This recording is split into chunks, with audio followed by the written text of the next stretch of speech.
வணக்கம். வேந்தரின் தேர்தல் 2014 சிறப்பு செய்திகளுக்காக ரம்யா. சுகந்தா துசிதர். முதலில் தலைப்புச் செய்திகள்.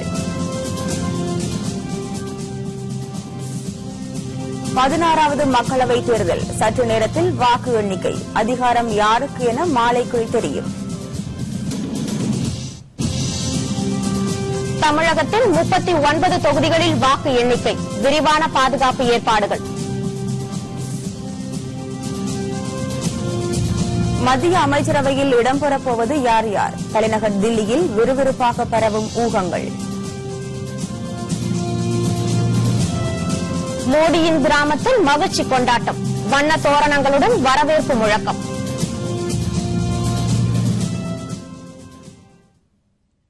உலகின் மிகப்பெரிய ஜனநாயக நாடான இந்தியா இன்று மிக முக்கியமான தருணத்தில் இருக்கிறது.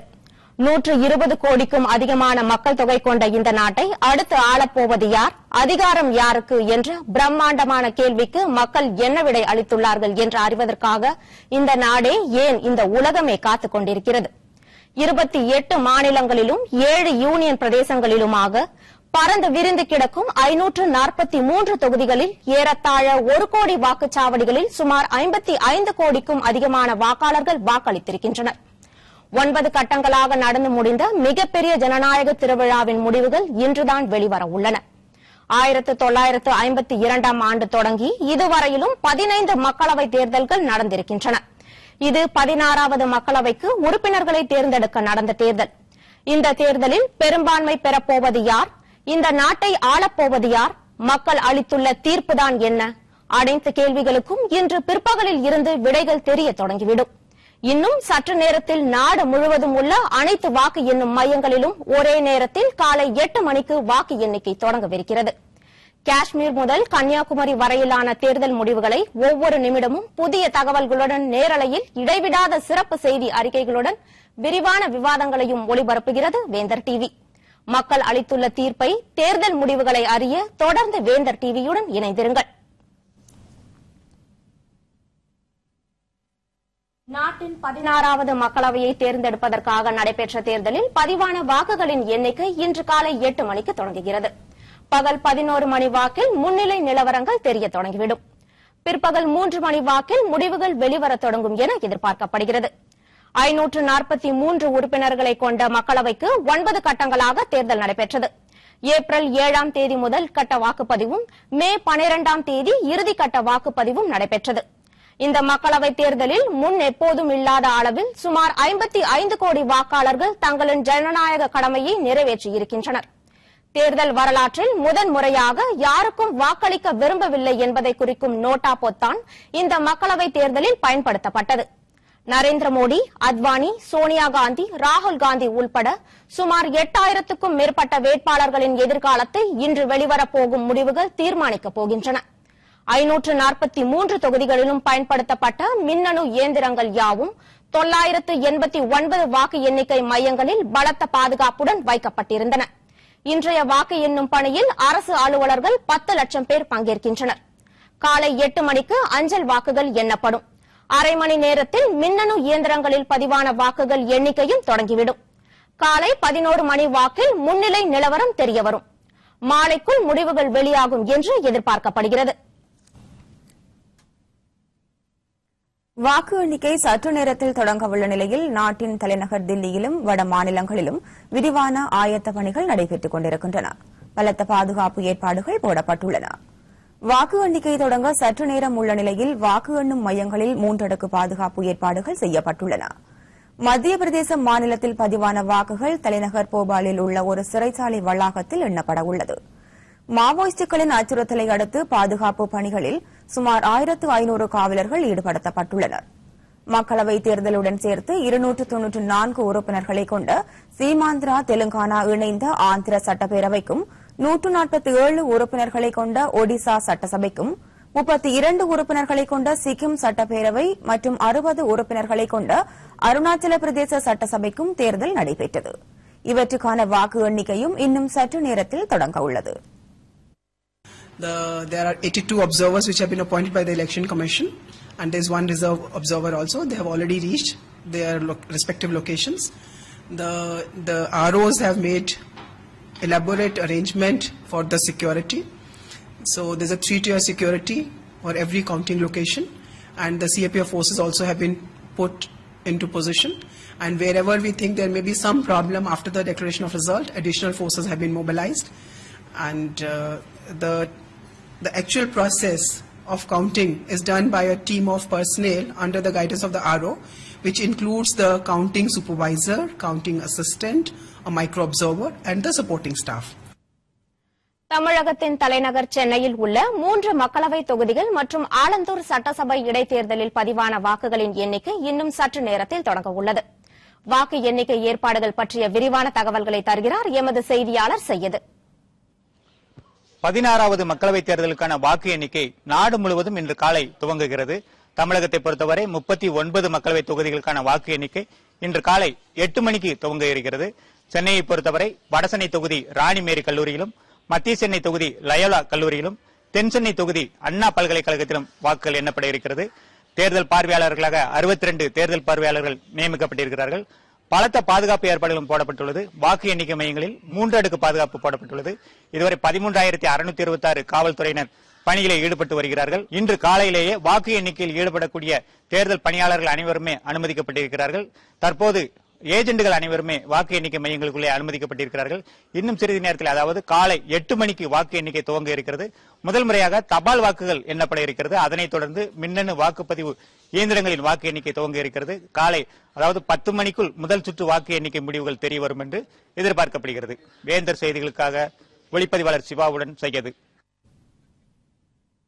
இந்திய ஜனநாயக கட்சியின் நிறுவனர் தலைவர் டாக்டர் பாரிவேந்தர் போட்டியிட்ட பெரம்பலூர் மக்களவைத் தொகுதியில் பதிவான வாக்குகள் அடங்கிய மின்னணு இயந்திரங்கள் தனலட்சுமி சீனிவாசன் கல்லூரியில் பலத்த பாதுகாப்புடன் வைக்கப்பட்டுள்ளன.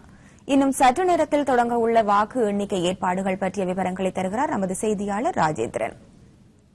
பெரம்பலூர் பாராளுமன்ற தொகுதியின் வாக்கு எண்ணிக்கை பெரம்பலூர் தனலட்சுமி ஸ்ரீனிவாசன் கல்லூரியில் இன்னும் சற்று நேரத்தில் துவங்கப்பட உள்ளது. வாக்கு எண்ணிக்கையை முன்னிட்டு அதற்கான எல்லா ஏற்பாடுகளும் செய்யப்பட்டு தயார் நிலையில் உள்ளன.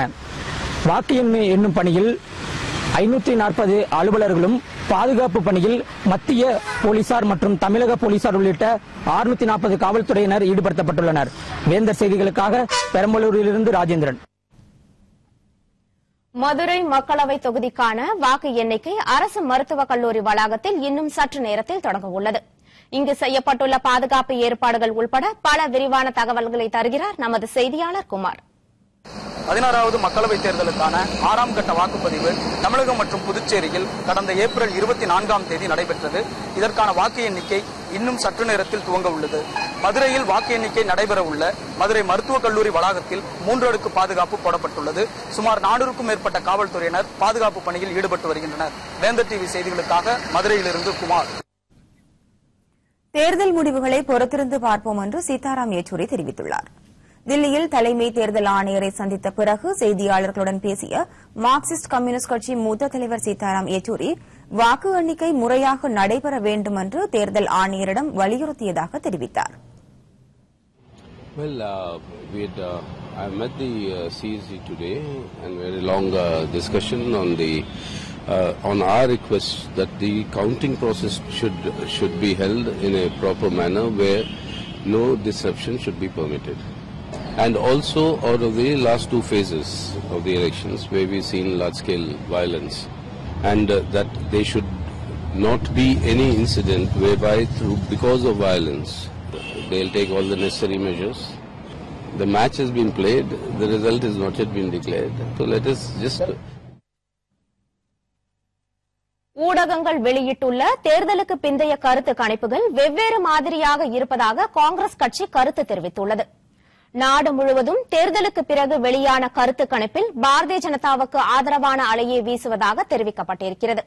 இந்த நிலையில் தில்லியில் செய்தியாளர்களுடன் பேசிய காங்கிரஸ் மூத்த தலைவர் அஜய் மக்கான் இதனை தெரிவித்தார். कांग्रेस पार्टी जिस प्रकार से एग्जिट पोल किए गए हैं, जिस प्रकार से ओपिनियन पोल्स किए गए हैं, हम लोग उसको सिरे से नकारते हैं और उसको हम खारिज करते हैं. कल जो है इस चीज को पूरे का पूरा देश देखेगा और वैसे भी अभी भी सबके सब लोगों ने देखा है कि किस प्रकार से 7 डिफरेंट चैनल्स के 7 पोल्स अलग अलग हैं. तो एक चीज तो तय है कि 7 में से 6 पोल गलत होने वाले हैं। நரேந்திர மோடியின் பதவியேற்பு விழாவில் பங்கேற்க வெளிநாட்டினர் மிகுந்த ஆர்வத்துடன் இருப்பதாக பாரதிய ஜனதா கட்சி தெரிவித்துள்ளது. பெரும்பாலான கருத்து கணிப்புகள் பாரதிய ஜனதாவுக்கு ஆதரவாக வந்துள்ள நிலையில் இன்று வாக்கு எண்ணிக்கை நடைபெறுகிறது.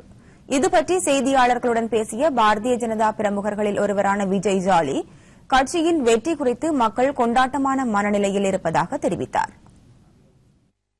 You see, the people are not only jubilant in India on the outcome of the Lok Sabha elections, in which the BJP and Mr. Narendra Modi are going to win with a handsome number of seats in the next parliamentary polls, but people overseas, and especially the OF-BJP, overseas friends of BJP cadres, are in a very jubilant and upbeat mood. Narendra Modi இளம் வயதிலேயே மூத்தவர்களையும் ஆசிரியர்களை மதிக்கும் பண்பை பெற்றிருந்தார் என அவருடைய பள்ளிப் பருவ ஆசிரியர் பாராட்டு தெரிவித்துள்ளார்.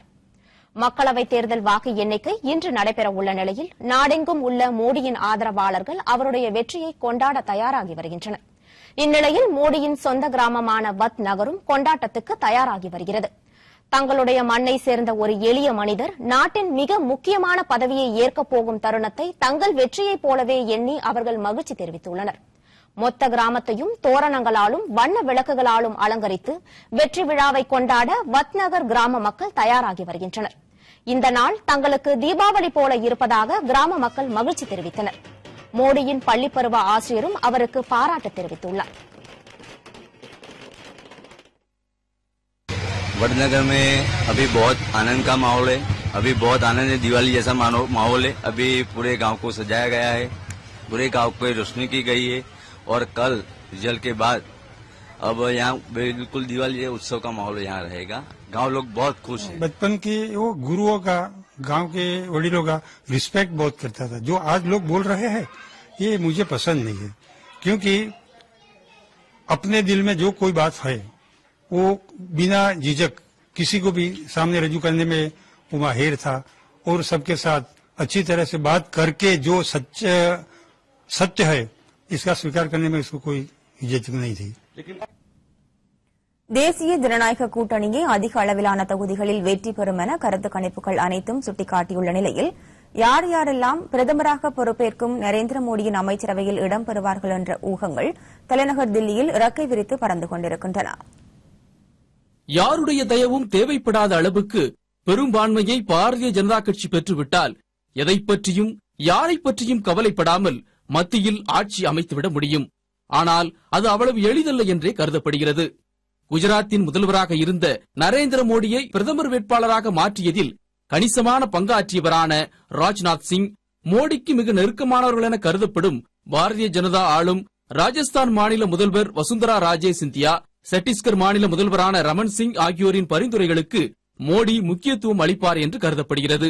மோடியின் ஆதரவாளர்கள் அல்ல என்றாலும் முரளி மனோகர் ஜோஷிக்கும் சுஷ்மா சுவராஜுக்கும் மத்திய பிரதேசத்தின் சிவராஜ் சிங் சவுகானுக்கும் குறிப்பிடத்தக்க துறைகள் வழங்கப்படும் என எதிர்பார்க்கப்படுகிறது.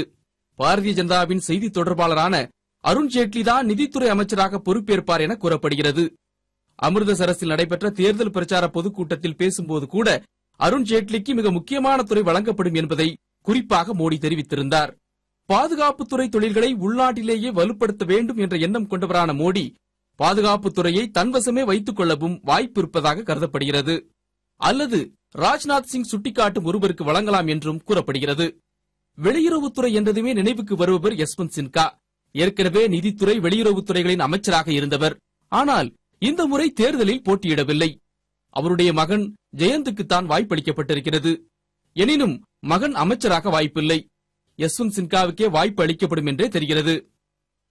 மனிதவளத்துறையை பொறுத்தவரை வாஜ்பாய் அமைச்சரவையில் அந்த பொறுப்பை வகித்தவர் முரளி மனோகர் ஜோஷி.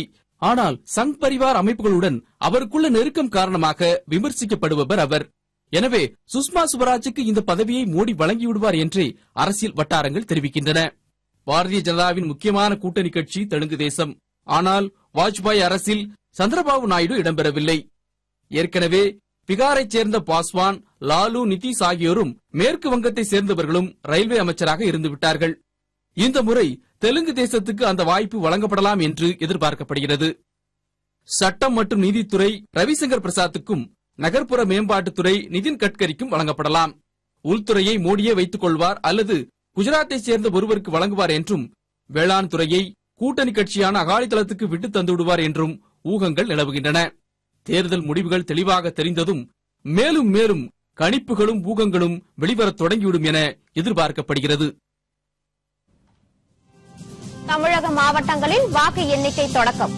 செய்தியாளர்கள் தரும் தகவல்கள். விவரம் இடைவேளைக்கு பிறகு.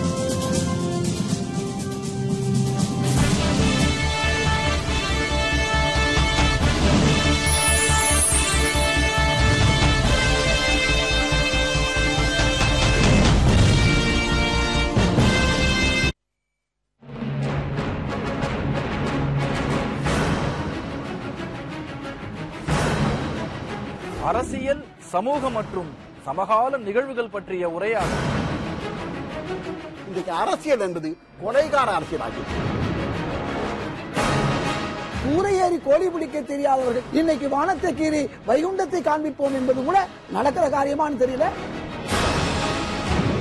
பிரதமராக என்ன பண்றீங்க? உங்களுக்கான கேள்வியை இங்க அவங்க சொன்னதுக்கு நான் பதில் சொல்றேன். வெறும் சண்டை கச்சேரிகளாய் அல்லாமல் அர்த்தமுள்ள அலசலாய். எந்த பிரதமர் ஆளப்போகிறார் என்பதல்ல, எந்த கட்சி ஆளப்போகிறது என்பதல்ல, எந்த கொள்கை நாட்டை ஆளப்போகிறது. தீர்வை நோக்கிய விவாதம் திண்ணை. சனிக்கிழமை தோறும் இரவு 9 மணிக்கு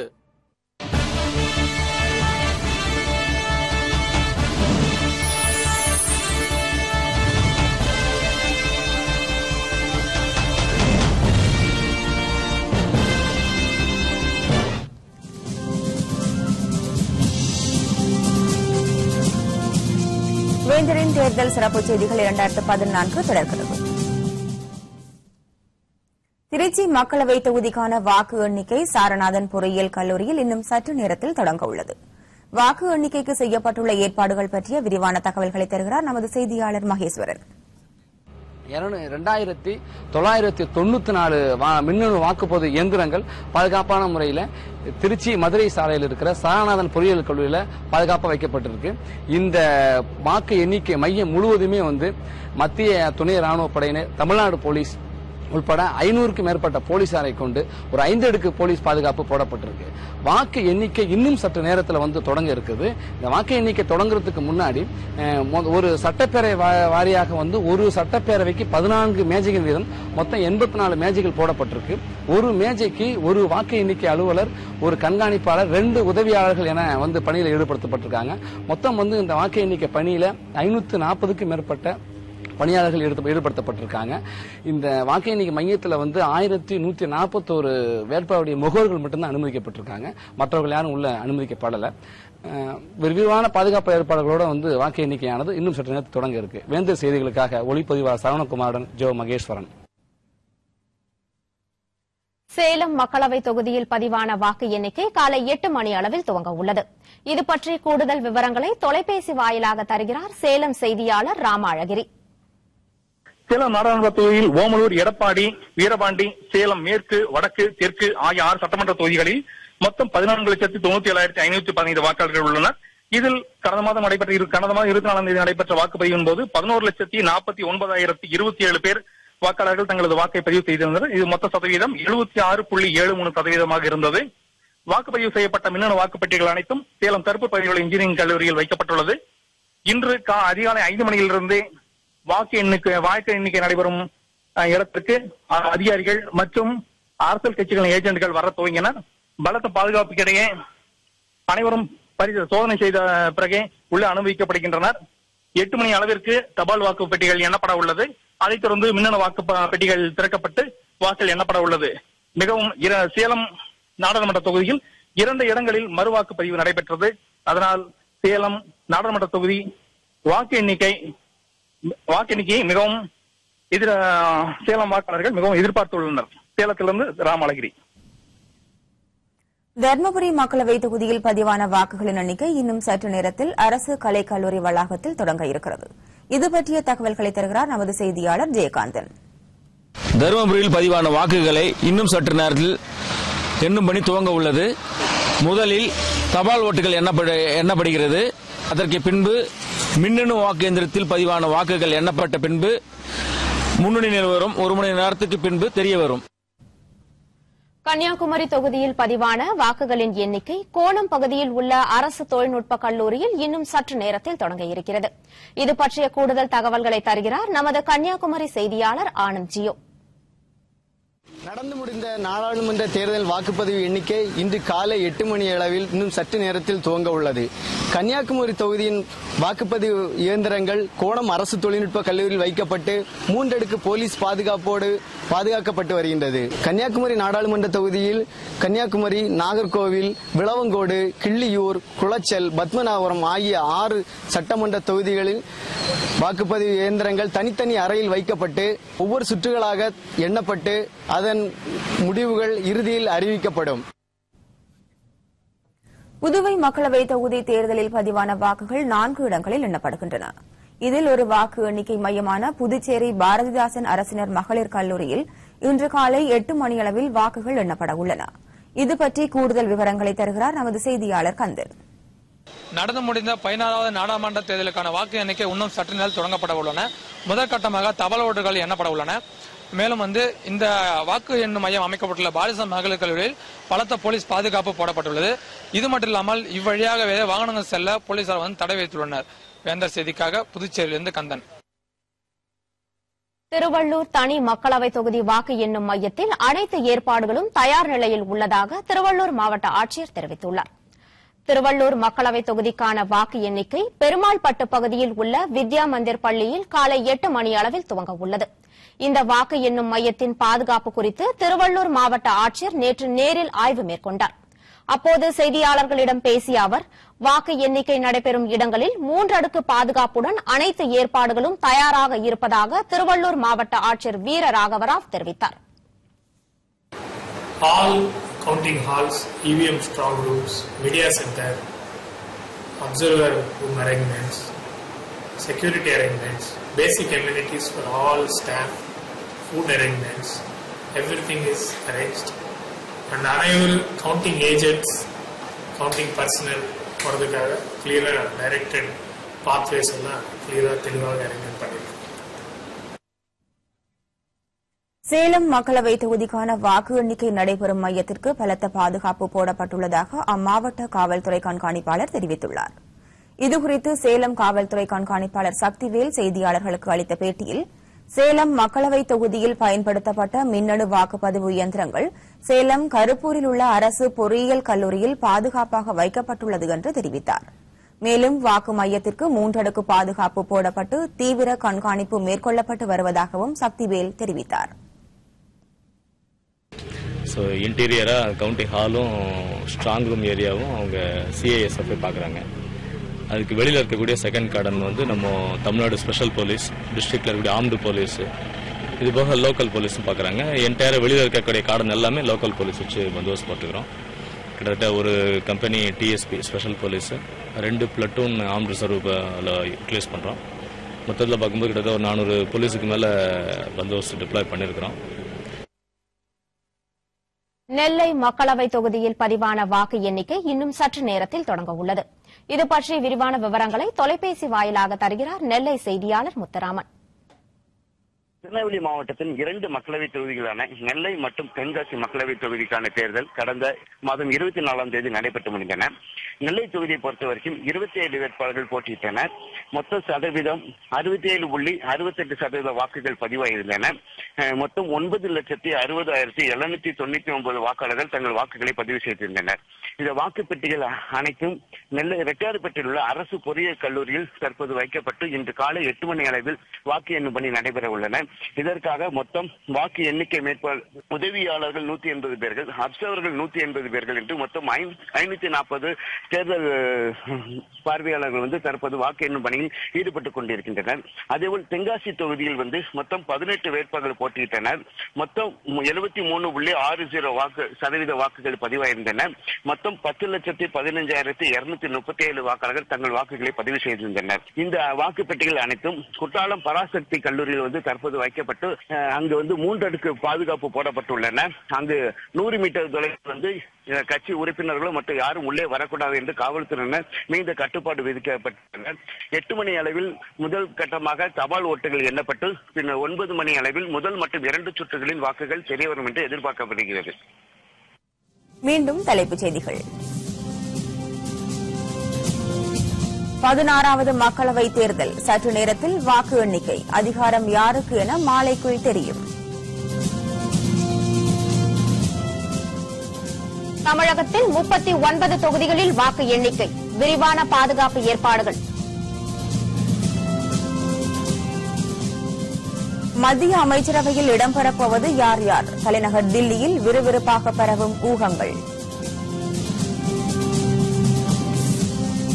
மோடியின் கிராமத்தில் மகிழ்ச்சி கொண்டாட்டம். வண்ண தோரணங்களுடன் வரவேற்பு முழக்கம். இத்துடன் வேந்தரின் இந்த சிறப்பு செய்தி அறிக்கை நிறைவடைந்தது. தொடர்ந்து விவாத அரங்கில் இணைந்திருங்கள். மீண்டும் சந்திப்போம். வணக்கம்.